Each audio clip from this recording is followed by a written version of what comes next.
जो प्रशांत किशोर है उनकी असली चुनौती जो सामने आएगी टिकटों के बंटवारे के बाद, क्योंकि हर सीट पर उनके जो है 3-4 मजबूत दावेदार हैं और जिसको नहीं मिलेगा वो बागी होकर उनकी लिए बड़ी प्रॉब्लम बनने वाला है।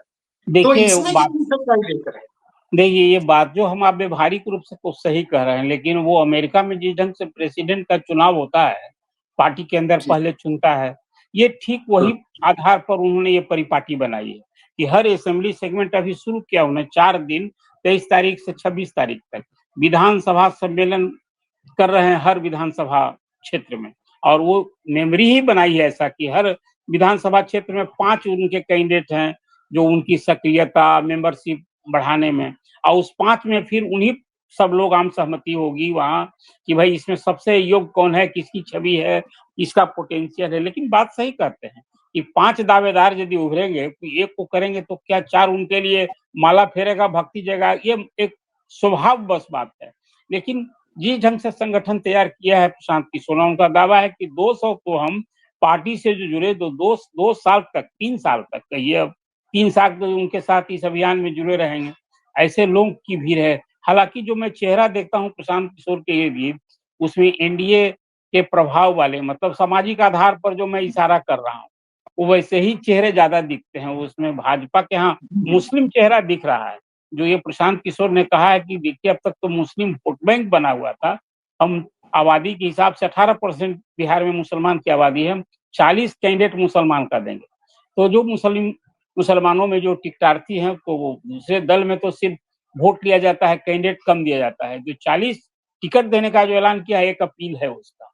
और फिर वो कहते हैं सारी बात जो कि भाई मुसलमान भाजपा के डर से और भूमिहार यादव के डर से साथ उधर होते हैं। ये जो बात वो कहते हैं ना, बहुत सारी अपील है, लेकिन एक बात वो बड़े मजेदार करते हैं कि देखिए बिहार की बर्बादी, बिहार की हालत जो आज ये बिगड़ी है, इसके लिए बीजेपी और कांग्रेस को जिम्मेवार मानते हैं कि ये दोनों सिर्फ बिहार में उनको चाहिए, यहाँ से लोकसभा का कैंडिडेट एमपी चाहिए, बिहार की भलाई नहीं चाहिए। हालांकि एक बात है, इधर डबल इंजन की सरकार में प्रधानमंत्री 7 बार इस चुनावी साल में अभी तक आ चुके हैं और उसमें कोई 2 लाख करोड़ की योजनाओं की सौगात दी है। ये में बिहार हकदार भी इसका है, एक शुभ संकेत है। लेकिन कुल मिला-जुला कर के अभी जो चुनावी परिदृश्य है यही है, जो सामाजिक समीकरण है।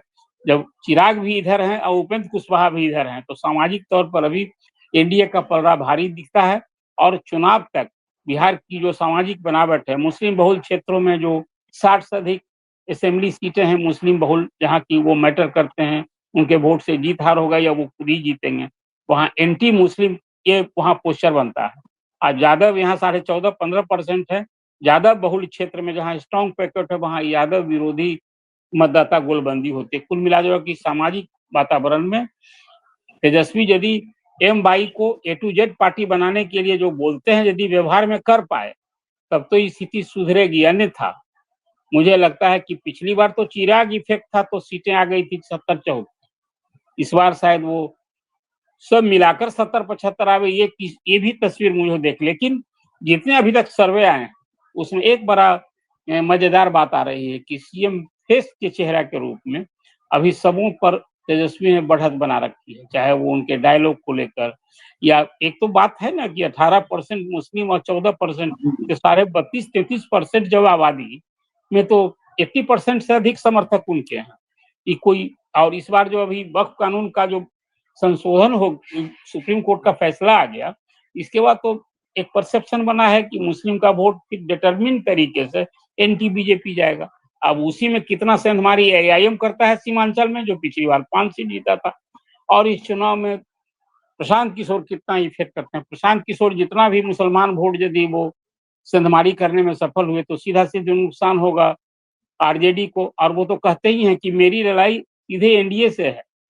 और वो बातचीत जब शांत किशोर से मेरी हो रही थी तो कहते हैं कि देखिए राजद को उसका जो सामाजिक आधार में जिस दिन मुसलमान घिसक जाएगा तो राजद के पास बचेगा क्या। इसी स्ट्रेटजी पर वो काम कर रहे हैं। वो उनकी इस स्ट्रेटजी में किस सफलता मिलती है, अभी 2 महीना इंतजार करना होगा हमें।